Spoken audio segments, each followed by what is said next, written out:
आने वाले दिनों में डोमेस्टिक इंडस्ट्री के लिए ऑर्डर्स का साइज भी बढ़ने वाला है। यह सुनिश्चित करने के लिए रक्षा मंत्रालय के कैपिटल बजट का एक हिस्सा अब भारत में बने उपकरणों के लिए अलग से रख दिया गया है। हाल में आपने देखा होगा कि 101 डिफेंस आइटम्स को पूरी तरह से घरेलू खरीद के लिए सुरक्षित कर दिया गया है। आने वाले दिनों में इस लिस्ट को और व्यापक बनाया जाएगा। इसमें और आइटम्स जुड़ते रहेंगे। इस लिस्ट का उद्देश्य आयात को रोकना मात्र नहीं है, बल्कि भारत में उद्योगों को प्रोत्साहित करने के लिए यह कदम उठाया गया है। इससे आप सभी साथियों को, चाहे वो प्राइवेट सेक्टर हो, पब्लिक सेक्टर हो, एमएसएमई हो, स्टार्टअप हो, सभी के लिए सरकार की भावना और भविष्य की संभावना अब आपके सामने ब्लैक एंड व्हाइट में क्लियर है। इसके साथ हम प्रोक्योरमेंट प्रक्रिया को स्पीड अप करने के लिए, टेस्टिंग की व्यवस्था को स्ट्रीमलाइन करने के लिए और क्वालिटेटिव रिक्वायरमेंट्स को रेशनलाइज करने के लिए भी लगातार काम कर रहे हैं। और मुझे खुशी है कि इन सभी प्रयासों को सेना के तीनों अंगों का बहुत ही कोऑर्डिनेटेड रूप में बहुत ही सहयोग है, एक प्रकार से प्रोएक्टिव भूमिका है। साथियों, आधुनिक उपकरणों में आत्मनिर्भरता के लिए टेक्नोलॉजी अपग्रेडेशन जरूरी है। जो उपकरण आज बन रहे हैं, उनका नेक्स्ट जनरेशन तैयार करने पर काम करना भी आवश्यक है। और इसके लिए डीआरडीओ के अलावा प्राइवेट सेक्टर में और एकेडमिक इंस्टीट्यूशंस में भी रिसर्च और इनोवेशन को प्रोत्साहित किया जा रहा है। टेक्नोलॉजी ट्रांसफर की सुविधा से हटकर फॉरेन पार्टनर्स के साथ जॉइंट वेंचर्स के माध्यम से को प्रोडक्शन के मॉडल पर बल दिया जा रहा है।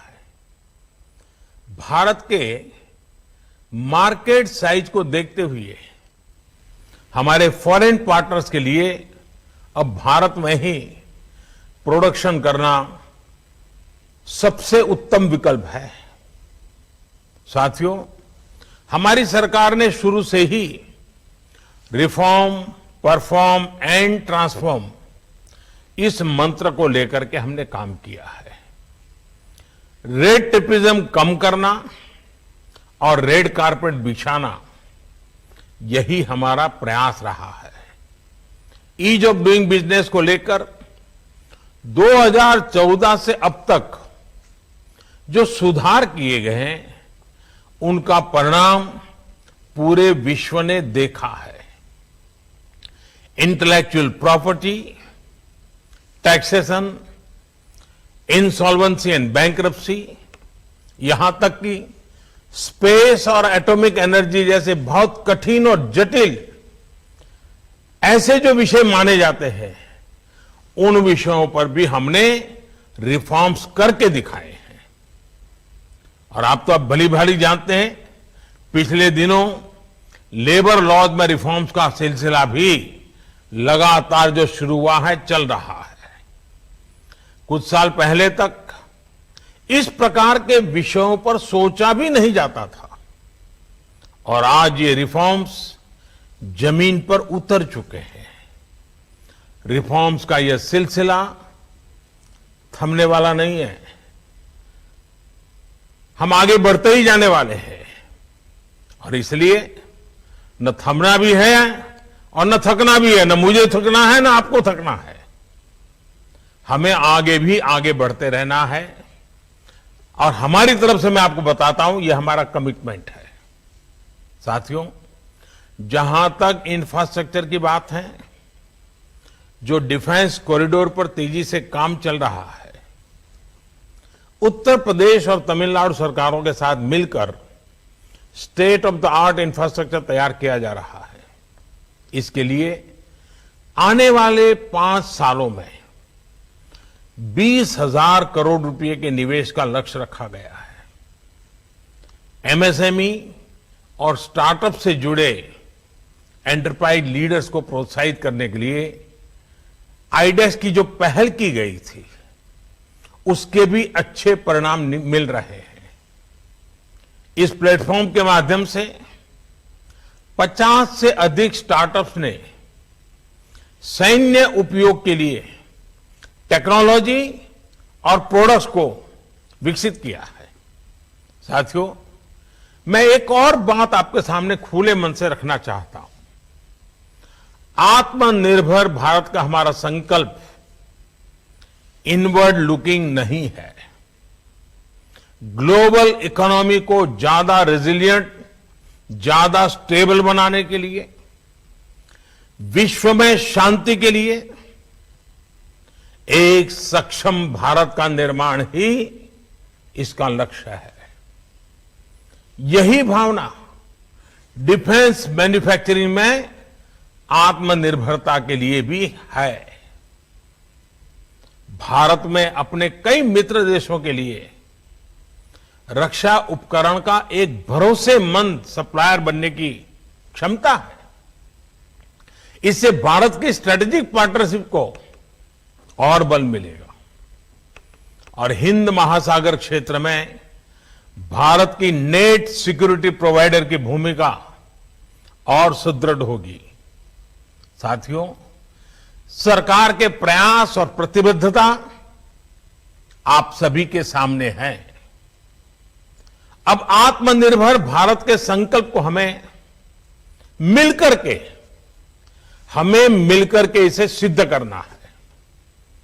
चाहे प्राइवेट सेक्टर हो या पब्लिक सेक्टर हो या फिर हमारे फॉरेन पार्टनर्स, आत्मनिर्भर भारत सभी के लिए विन विन संकल्प है। इसके लिए आपको एक बेहतर इकोसिस्टम देने के लिए हमारी सरकार प्रतिबद्ध है। यहां आपकी तरफ से जो भी सुझाव आए हैं, वे बहुत ही उपयोगी सिद्ध होने वाले हैं और मुझे बताया गया है कि defence production and export promotion policy का ड्राफ्ट सभी स्टेक होल्डर्स के साथ साझा किया गया है। आपके फीडबैक से इस पॉलिसी को जल्द से जल्द लागू करने में मदद मिलेगी। यह भी जरूरी है कि आज का ये सेमिनार एक वन टाइम इवेंट न रहे, बल्कि आगे भी ऐसे आयोजन होते रहें। इंडस्ट्री और सरकार के बीच लगातार विचार विमर्श और फीडबैक की स्वाभाविक कल्चर बननी चाहिए। मुझे विश्वास है कि ऐसे सामूहिक प्रयासों से हमारे संकल्प सिद्ध होंगे। मैं फिर एक बार आप सबने समय निकाला, आत्मनिर्भर भारत बनाने के लिए आत्मविश्वास के साथ आप जुटे। मुझे विश्वास है कि आज जो संकल्प हम सब ले रहे हैं, इसको पूर्ण करने में हम सब अपनी अपनी जिम्मेवारी बहुत खूब अच्छे ढंग से निभाएंगे। मैं फिर एक बार आप सभी को बहुत बहुत शुभकामनाएं देता हूं। बहुत बहुत धन्यवाद। तो आप देख रहे थे सीधा प्रसारण।